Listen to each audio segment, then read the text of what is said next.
प्रधान जी, मसाई कला गांव में जो है चकबंदी को लेकर के चकबंदी हो रही है, कितने लोग उसका लाभ मिल रहा है और पूरा मामला क्या है, ज़रा बताइए। ऐसा था कि हमारे गांव में जो पिछले स्टाफ ने जो पैमाश की थी, वो पैमाश नक्शे के खिलाफ की थी।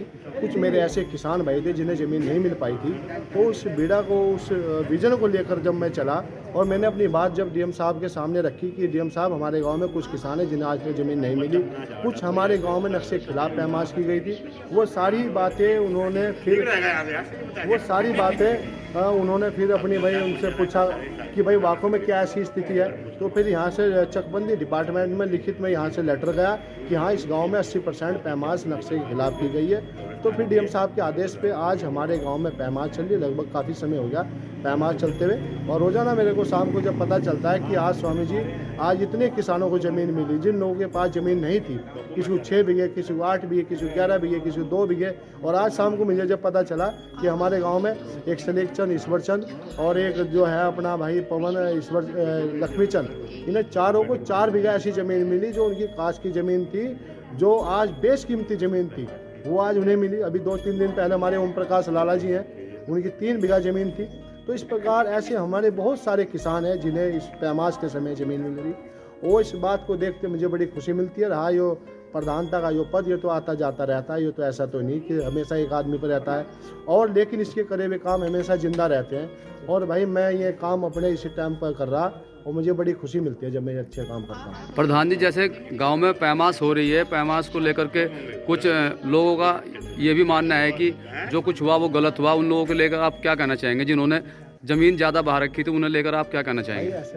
ऐसा है, जब ये पैमाश चलती है, बहुत से मुझे ऐसे व्यक्ति मिलते हैं जो इस पैमाश का ही विरोध करते हैं और उन्हें भी ज़मीन मिल रही थी। ऐसा बहुत से व्यक्ति थे जो इस पैमाश का विरोध कर रहे थे, जो इस पैमाश के विरोध में हाई कोर्ट तक पहुंचे।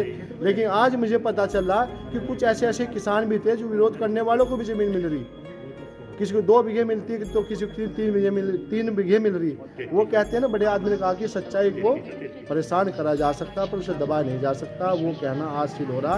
ये लोग धीरे धीरे अपने आप समझ रहे कि हाँ भाई, वाकई में पैमाश सही चल रही। और हमारा आपके चैनल के माध्यम से मैं अपने चकबंदी डिपार्टमेंट का बहुत बहुत धन्यवाद करता हूँ कि जिनके माध्यम से पैमाश चल रही है, बहुत अच्छी पैमाश चल रही है, सभी को नक्शे के आधार पे की दी जा रही है। और ऐसा नहीं, बहुत से लोग कहते थे कि यार हमने ट्वेल लगा दिया, हमारा ट्वेल किसी और पर न चला जाए। लेकिन मैं उनके लिए भी कहना चाहता हूँ आपके चैनल के माध्यम से कि आज हमारे गाँव में, जब हमारा गांव चकबंदी में है, तो अगर आपका ट्वेल किसी दूसरे भाई के पास चला भी जाता है, तो आज आप उसे कोर्ट में डालकर, डिप्टी साहब या डीडीसी साहब के यहाँ डालकर आप उसे चेंज करवा सकते हो, आप तरमीम करवा सकते हो अपने खेत में। लेकिन जब ये रिकॉर्ड अगर तहसील में चला गया, ऐसी स्थिति में अगर तहसील में चला जाता हमारा रिकॉर्ड, तो भैया आने वाले टाइम में हमारे जो होने वाले बच्चे तो हमेशा झगड़ा करते। बिल्कुल सही बात। दूसरी ज़मीन पर बैठे हुए थे। अच्छा प्रधान जी, एक चीज़ हो रहा है, आपके द्वारा जो है मसाई कला गांव में काफ़ी विकास कार्य किए गए हैं। आप कहीं ना कहीं जो प्रधान हैं, क्षेत्रीय प्रधान हैं, उन लोगों में जो कहीं ना कहीं आपका नाम भी शामिल है।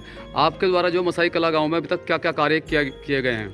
हमारे गांव में बहुत सारे काम किए जा रहे हैं। उन्होंने अभी थोड़े दिन पहले एक हॉस्पिटल भी अपने गांव में बनाया। हमारी जो आंगनवाड़ियाँ, उनका भी हम सौंदर्यीकरण का कार्य कर रहे हैं। हमारे जितने भी प्राइमरी सरकारी स्कूल हैं, उनमें भी हमने आपदा से भी, हर विभाग से हम काम ला रहे हैं। अभी आपदा से मुझे भी बड़ी खुशी मिलती है कि आपदा से अभी 12 लाख रुपए मिले थे पूरे भगवानपुर ब्लॉक में। अब 12 लाख में तो 10 लाख रुपए हमें मिले। तो हमारी जितनी आंगनवाड़ी, जितने स्कूल बच्चों के लिए, हम सभी के लिए काम कर रहे हैं, सड़कों का काम कर रहे हैं। हर विभाग से, कोई भी विभाग ऐसा हो, ऐसा कोई विभाग नहीं जिस विभाग से हमारी पंचायत में काम ना किया जा रहा हो। ऐसी कई सारी कंपनियां हमारे गांव में, जैसे पैनासोनिक है, विप्रो है, ITC है, कई सारी कंपनियां हमारे गांव में काम कर रही है। अच्छा प्रधान जी, जो है विकास के मुद्दों को लेकर के लोगों का यह भी कहना है कि प्रधान जी के द्वारा गांव में बहुत ही अच्छा कार्य किया जा रहा है, और कुछ लोगों का, जो अपोजिशन के जो लोग हैं, उनका कहना है कि इस तरह तो काम हमने अपनी पिछली योजना में करा दिया था। उन लोगों के लिए आप क्या कहना चाहेंगे? नहीं, जो भाई ये कह रहे हैं कि पिछली योजना में करा दिया था, बहुत अच्छी बात है भाई, उन्होंने करा दिया था। भाई हम भी अपने तरीके से लग रहे हैं, अपना कर्तव्य निभा रहे, जो हमारे बबरना हम करवा रहे हैं जी उस काम को। और ये जो हमारी पैमाश चल रही है, जो पीछे मैंने आपको बताई थी, 1680 बीघे ग्राम सभा की ज़मीन है। अगर हम इस कार्य में सफल होते हैं, हमारी पंचायत को 1680 बीघे ज़मीन हमारी पंचायत को मिलती है, तो आप सोच देखना कितना बड़ा हमारे गांव का विकास होगा। जो लोग कहते थे भाई हमारा देश सोने की चिड़िया था, अगर ये 1680 बीघे ज़मीन हमारी पंचायत को वापस मिलती है, तो आने वाले टाइम में हमारा गाँव सोने की चिड़िया बनेगा जी। अच्छा प्रधान जी, अभी जो है आने 26 जनवरी जो हमारा गणतंत्र दिवस है और रविदास जयंती है, तो इसे लेकर के आप क्या कहना चाहेंगे? किस तरह की शुभकामना ग्रामवासियों के लिए, आपकी क्षेत्रवासियों के लिए? 26 जनवरी पर अपने गणतंत्र दिवस की सभी क्षेत्रवासियों के लिए, पंचायत वासियों की ओर से सभी को इसकी बहुत बहुत शुभकामनाएं देता हूं। और मैं इस गणतंत्र दिवस के शुभ अवसर पर अपने उन वीर सेनानियों को जिन्होंने हमारे देश के लिए अपने आप को बलिदान कर दिया, उनको भी मैं हृदय से आपके चैनल के माध्यम से उन्हें नमन करता हूँ।